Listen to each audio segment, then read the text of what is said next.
Hey, all you readers and writers at home, welcome back to another episode of Seen and Spoken with the Good Life Bookstore. I am one of your favorite authors and hosts, Good Life Russ, and you can find me by that name on all social medias, and you can look for my books by that name.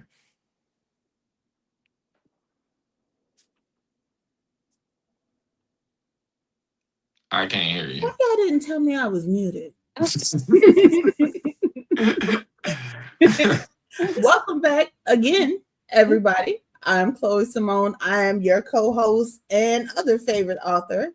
We are back for another episode of Seen and Spoken. We're in for a special treat. I think all of these are treats. I might be a little biased, but y'all let me know who's your favorite in the comments.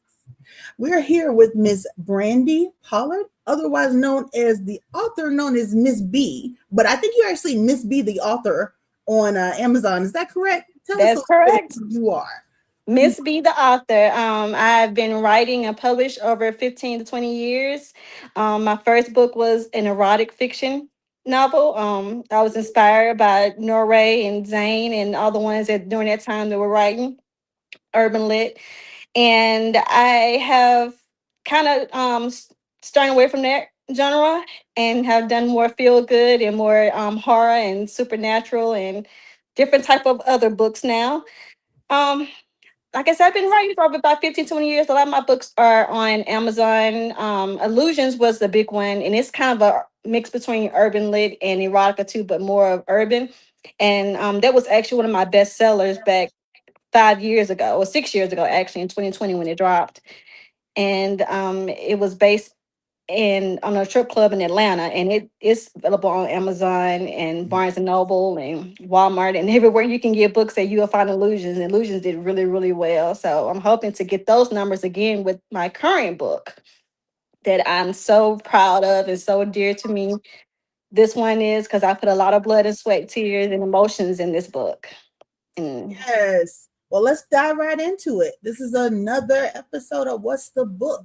So, Miss Brandy, give us a 20-30 second little snippet of what's going on a dirt road in Alabama. But once again, not too much. We need them to get the book. so basically, this is a historical fiction. It's based in the 60s in Alabama, of course, Durham, Alabama. But it's about a friendship between two 8-year-old girls, a white girl and a black girl. And of course, two different demographics, two different lifestyles, two different growing up. But they tend to, their friendship is based basically on them just being children. It centers around a murder case that actually happened in the town of Woodward, Alabama, where they found a black boy that was beaten to death in a farmhouse. And the little white girl's family actually moved into the farmhouse. And so they unbeknownst to them, like what happened and the details of it. But the book kind of shows how the friendship blossoms, how how the town reacts to a white family moving into a black neighborhood during that time, and how the town is pretty much trying to keep it a secret of who actually killed the boy in the farmhouse 3 years earlier. And the kids are actually the ones that, getting deeper with it to try to find out themselves who actually murdered the boy. Okay, well, this isn't Scooby Doo. Sounds We good. got a whole different vibe going on. Mhm. I love this. I just want to say for the record, we've been finding some of the most amazing authors with concepts of Mhm. stories. And I love that this platform is able to just kind of share like these new and different ideas. Because sometimes I get tired of watching the same thing over and over again play out. So y'all keep this in mind in a couple years when you start to see these shows pop up. Remember, where they were at first. I'm just saying. Hmm. I definitely, definitely agree with that. Like it was, that's why it's like I was so glad to be able to get the confidence to shift genres, because before it was like just writing what the audience wanted you to write and what my readers were used to me putting out. And I was like, no, I want something different. I want to be able to write and feel inspired and feel good about it. And I want people to read this book and any more after it and feel like there's a connection that they can be that little girl that they remember how it is to, because especially with our, I'm sorry to jump around the place, but just how our country is going on right now with the racism that has currently showed its head again Mm. in a demeaning way. And this book kind of sheds a light on how it was back then, but how you got two little girls who don't see color. They just see like they're just two best friends. And so that's what I want them to leave with when they read this book. I mean, you might get mad when you read it because you think about it, it's 1960s. And Mhm. the context can be a little heartening with, but you have to understand where is the time and period of what's going on and the mindset of a lot of the adults during that time. Gotcha. Yeah. We also we encourage the jump around. So you're doing great. So I would say my first question I want to ask, I like to start from the beginning to get a good grasp of where we're headed. So can you give us some insight on what it was like for you growing up in the home? Were there a lot of books? Was reading a culture? Did you go to the library to read? What was that like for you? Growing up, I was one of those kids that, like the 5-year old that was writing pages and pages of journals of these stories and just imaginary things, because my mind was always wanting to create something, anything. And the older I got, the more it came naturally to me. And not so much of like, okay, they people always assume because you're an author, that means you wrote like good papers in school. Like, no, because like that's telling somebody else's. Like, I like to tell my own. Like, even in college, when I my first major was journalism, and I quit after the first semester because I was like, I don't want to tell somebody's story. I want to write my own story.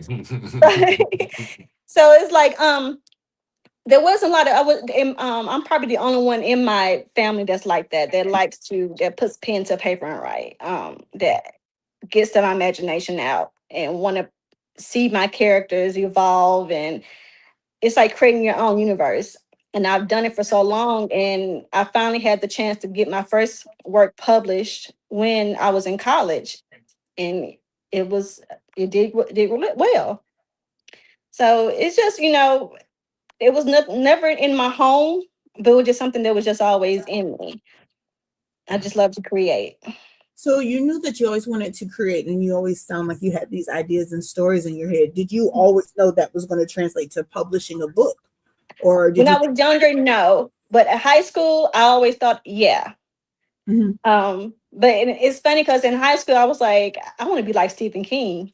Like, I was right, because I liked horror and like the sci-fi stuff so much. Did I ever think it was gonna be that my first genre would be erotica or urban lit? No, absolutely not. I just kind of fell into that category because at the time when I first published, that's what was big at the moment. And being a business minded, a business major, that's what you always follow what the rhythm is, because you want to sell. Mhm. And I knew how to write, I knew how to create characters, I knew how to create another universe. So that's what I did. Okay. Love that. Mm-hmm. Sound very accomplished and very versed. So how do you decide what you're working on as the seasons change, as the years change? Um, Believe it or not, I know this sounds cliche, but sometimes I have dreams about it. Like, or I may like have a weird dream or a weird thought, or even watching something and I'm like, you know what if this happened instead of that? And then my mind will start going and it won't shut off until I put it down on paper or my phone, or a thought or whatever. Like the current book I'm writing right now, like me and my husband were watching a horror movie and it was a clock involved. And I was like, babe, what if the clock was really holding evil spirits? And like, and so it kept going and going. And then, I'm at work and I'm writing stuff down and working in between statements and still putting stuff out, because like when it once it starts, it doesn't stop until I get it all the way out. And so a lot of my books just kind of come from just a thought or a dream or a concept. Like, with a dirt road in Alabama, it was just more of so what it was so heavy on my mind with what was going on currently. And I Yeah. was like, there needs to be a reminder of where the innocence is in this. Mm. And so that's when I know. And my mother-in-law is from the Woodward area. And Mm. she would talk about how, how it was back then, how, things were in the 60s and 50s. And so I just decided just to let me create something. Other, Right. we're definitely Mhm. charged with our gifts. I'll tell you that. Mhm. Right. So, question for you. So, your genres have evolved over time. Hmm. You don't limit yourself to one specific area. No. Has your writing changed as you've evolved in different genre? Do you find that there's some that might be easier for you, or do you just kind of rise to every occasion? Um, I would say this type of genre is a little bit easier to me because my mind's a little bit, I don't have to reach as hard. With the erotica, you kind of have to, it's a little harder because I'm trying to write what the people want to read. If that makes Mhm. sense. And Mhm. when I'm writing the other type of genre, I'm just kind of writing what I want to read. And it comes out a whole lot, better because it's flowing easier. I'm not trying as hard. I'm not trying to make up sex scenes. I'm not trying to make up these erotic situations. I'm Mhm. just it's just flowing Yeah. normally. Okay. So it Were, has evolved a lot. were you ever worried that when you came out with your first book that people might only see you as that type of writer? Absolutely. I remember like because the first 3 to 4 books were that type of urban lit erotica. And right out of college, I remember I was dating a guy who was a lobbyist and he was aspiring to run for office. And he made the comment, before he was like, we get serious, we have to change your pen name or something. He was trying to basically say that the image wasn't going to match Right. what he was, And so it a little bit it does kind of have a stigma to it. Mhm. But fast forward years later, I'm married to a minister, and he knows I have my all of my books are strolled out Yeah. on the mantle, Mhm. sex and all. So I saw that. Did you get married like pretty recently, right? I did, I did. Congratulations. Thank Congrats. you, thank you, thank you. So, what does it feel like for you? Because it sounds like, you've pretty much been writing your whole life. Hmm. So, now being an author, I can speak for myself. It was a lot of healing that came with some of these stories I had to retell and reread. So, did you find yourself healing and then writing, or were you doing both simultaneously? Both. A lot of times when, like you said, when you're writing, you kind of you tap into something that's inside of you, and we don't. I don't think we realize it sometimes because I tell people a lot of times when they read my books and they're like, "Hey, my name's in there," and I don't Mhm. mean to. It's like subconsciously it comes out. The Mhm. person's name or their character wrapped into another You character that I'm seem writing. like a Chloe, you know? Yeah, and so it's just when I do write, a lot of some of the characters I do resonate with, Mhm. and they're kind of a part of me. One of my books, Dear Future Husband, for example, and it was I started the book off basically talking about the dating scene in Atlanta of how bad it was when I was living there. Mhm. But as me writing about her different dates, I was kind of putting myself in there because I had experienced some of these things as well, just as funny as they were. Even towards the end of, meeting a minister and getting married. So a lot of times it makes me feel, like I'm able to release this anything I'm harboring or any emotions. I mean, I've even cried sometimes writing some books. Like, like the Mhm. characters are so real and Mhm. it just seemed like I'm there and as I'm writing and even after I'm rereading them, it just even gets even more emotional. And I have it to where like I found this little nice app that um I upload my manuscripts and it reads it back to me in whatever voice I want. And Mhm. I love it. And I re-listened to Mississippi Tears, which is another book I have, and I boo-hooed. I was like, I wrote this, crying, like, why This did they have to author kill is the great. boy? Who is this author? Yeah. Yeah, I've literally had that happen to me because in one of my books, Forbidden, like people gotta die. Sometimes people Yeah. die. That happens.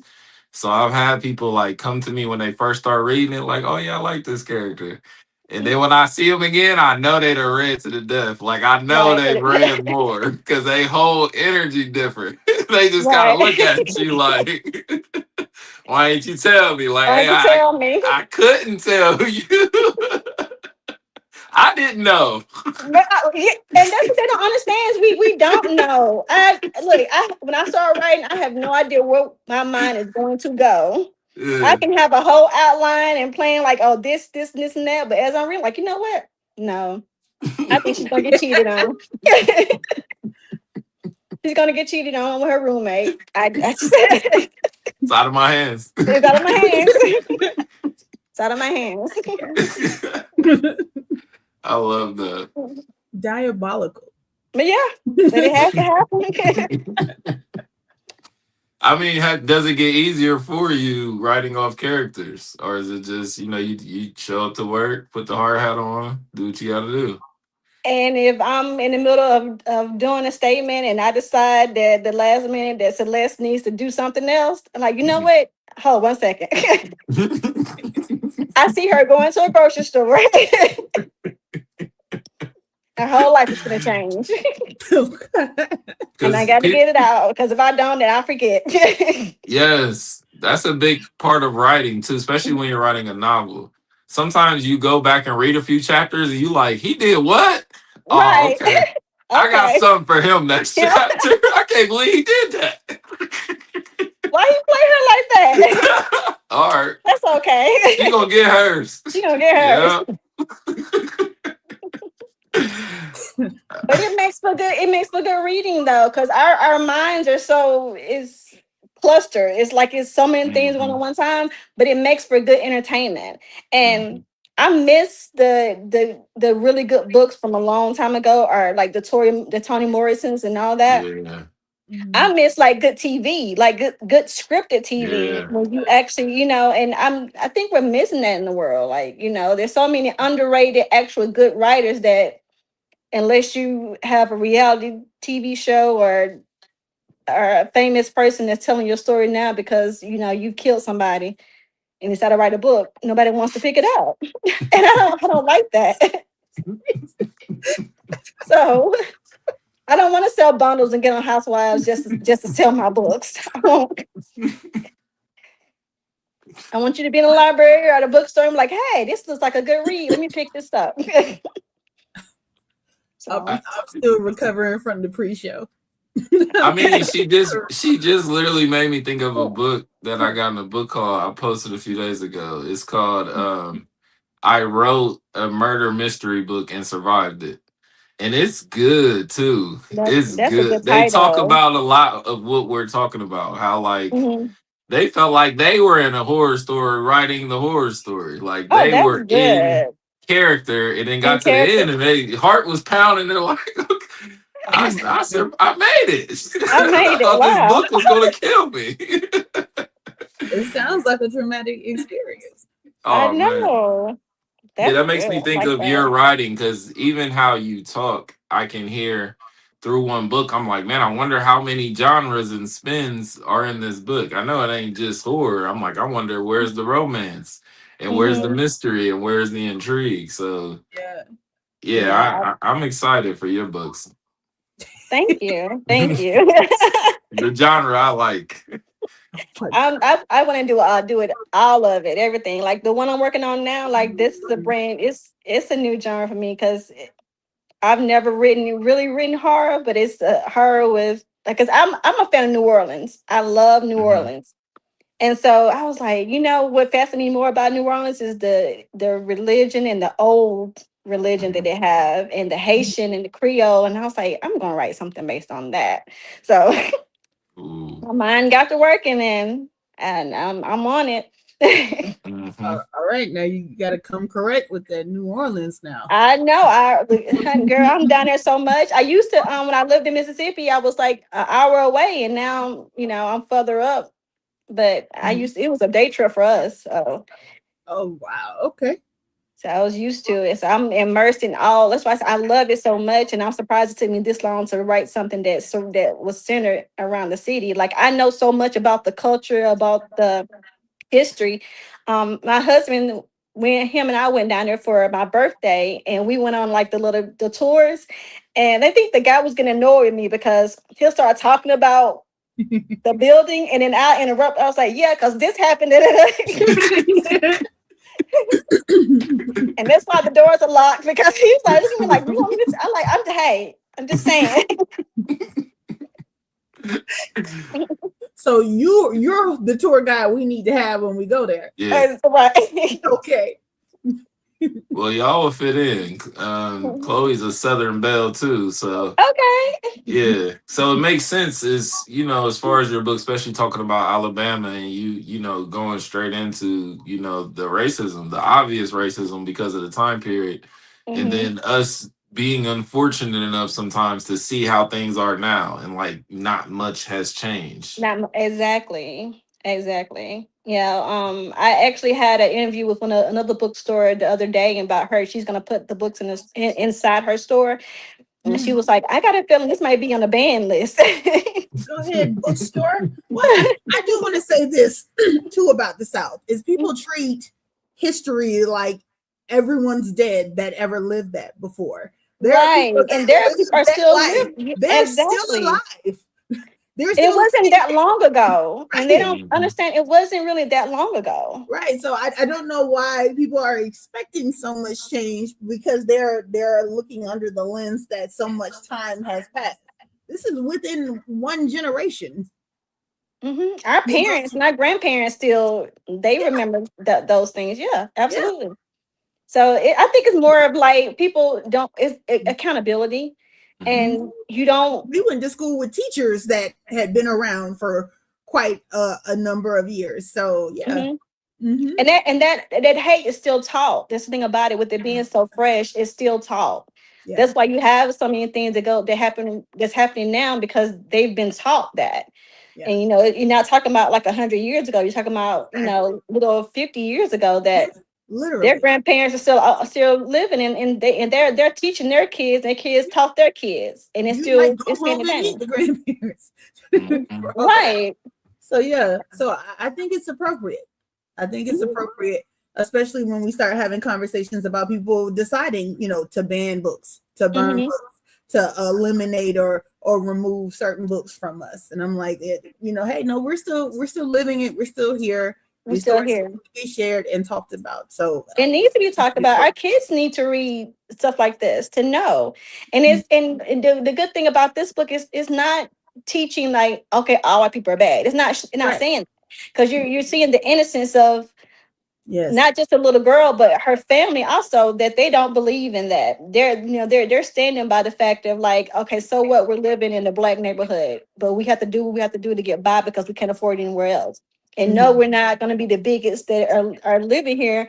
They talk to their neighbors and they get along with their neighbors. Mhm. And so Mhm. it's showing that, despite of what's going on then and now, that you still have there's some bad apples in a bunch, of course, and it's on Mhm. both sides because I do show that in the book as well. You do Mhm. have, where the white boy, he's at school and he's the only white boy at school, and he Mhm. gets picked on by black kids. Mhm. Their way of showing hate. So it's showing both sides of the spectrum Yeah. Mhm. at the end of the day, but it's also showing where there's love Yeah. at the end of it. And it's a real feel good. Like I say, it may make you mad because of what's happening and what's going on, but it also makes you smile and make you laugh.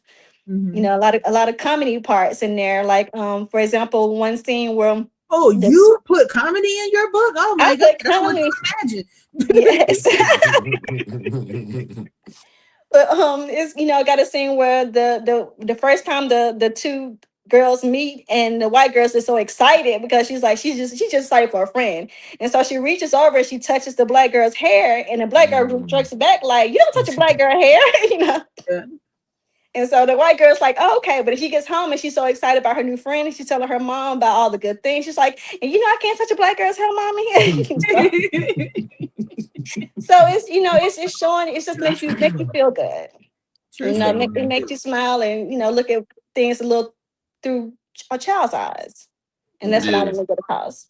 That's definitely the conversation we have. And I do want to say we're sending a special shout out to the South though. 'Cause like Mhm. we said, we have, good and bad on both sides, but I still stand by there's nothing like Southern hospitality. There's There's nothing nothing like something. Yeah, like, yeah. everybody's baby. Yeah. Yes, baby. I It's think okay, you baby. I Yeah. think you are definitely bridging the gap with your story because we still need the information of what happens, but we also had to acknowledge we were fatigued. Like we didn't want any more slavery movies or war movies or, like Harriet Tubman books. And we love Harriet Tubman. Hmm. But it's like also more has happened in Black history than Than slavery just that, the slavery, and exactly. racism in Hmm. America. You know what I mean? Hmm. Like we've been walking across this whole planet. So I think that's why it's easy for us too to dive into fantasy. Because a Hmm. lot of us think bigger than our backyard. We think we're thinking about every person on earth. Like, did you eat today? Did someone hug you Right. today? Did someone tell you I love you recently? You Hmm. know what I mean? And that stuff is universal. It doesn't matter your neighborhood or your heritage or where you come from. You know what I mean? Everybody, I believe, deserves those things. So Hmm. I'm definitely excited that we got here to sit and talk about your book because this is the type of literature that's going to help people heal. And it's Hmm. going to still recognize their ancestors because sometimes, like, history was so daunting, people don't want to talk about it. But now it's Hmm. all these people we're forgetting Right. that had a whole life that they had to walk to for you to get here. You know what I Hmm. mean? They had to go to work. They had to be sick. They had to do what they did. So Hmm. I love, love, love that you decided to publish books. You decided to share your words with the world. Yeah. So I definitely want to give you a Unlimited flowers. and unfiltered. Right. Mhm. Exactly. Just and it's about a lot of my books are based on family too, and and like I said, back to the South. That's why I like this book so much because it dives into how we were when we went to church and how the Mhm. community got together and how Yeah. one person was cooking and everybody was at their Mhm. house and the get-togethers and the feel goods, you Mhm. know. So I That's just wanted to powerful. kind of bring that to the spotlight so people can kind of like they when they're reading it, they remember, Mhm. what it was like going to my grandma's house or what it was like when somebody caught the Holy Ghost and started running through the church. Like these things happen in our church. Yeah. Yeah, I was a So I was a boy, so I was carrying chairs and tables. But right. I got a few extra pieces of fish though. Now plate Oh, went around. You hear me? Like At the that. end, when everybody left, they like, "We yeah, got a yeah. few more." I Got a few said, more. "Thank you, earn this." So, can you let the people at home know where they can find your books? Right. So this particular one is going to be on Amazon.com. Mhm. You can look under Miss B, the author. Is going to have all my other works as well, but my Dirt Road in Alabama is exclusively on Amazon right now. Because I want to retain as a majority of the rights as possible. Um, yeah, you can go to my Instagram. I'm sorry, Miss Okay. B, the author, as well as my Facebook is Brandy Booth dash Pollard. I'm sorry, and you can see the links as well to get to Amazon to order one of my books. And capital P and Pollard. Miss Pollard. Capital P and Pollard. Had to put some respect on that one. Like, Yes. Mhm. And I do want to touch on one more thing before I Mhm. go too far over our time limit. But I know this was about books. This is about you as an author, but I do really want to shout out the love story. I really oh want. yeah, We're just having a conversation about it's one thing to be in love, but it's a different thing to be in love with someone who sees you, and like right. you're able to be yourself in that space. Do you feel like being seen in this love has made you a better author? Oh my God, this man. You know how Tom Cruise was when he jumped on the couch. He is everything. And I don't just say that because like, everybody's like, going in their spouse, but um I've been in relationships before, I've been married before, but this is like fireworks and everything. Like when you ask God for certain things and you actually become obedient and listen, and I prayed, and when he sent my husband to me, he started checking off all the boxes. And you're so used to going through bad stuff, you're like, wait a minute, it's you're too nice. What's the catch? Is there a secret wife somewhere? Who sent you? You homeless, looking for somewhere to live? Like I need, let me know these things. But he did everything I wanted him to do, and he never changed. He stayed consistent, and we're about it'll be a year for us being married in November, and he has not changed who he is. Like he still, when I still call him to this day, and he drives trucks for a living, and he's always says, "Hey, my beautiful, sexy wife." This is his words. He's been saying this since day one.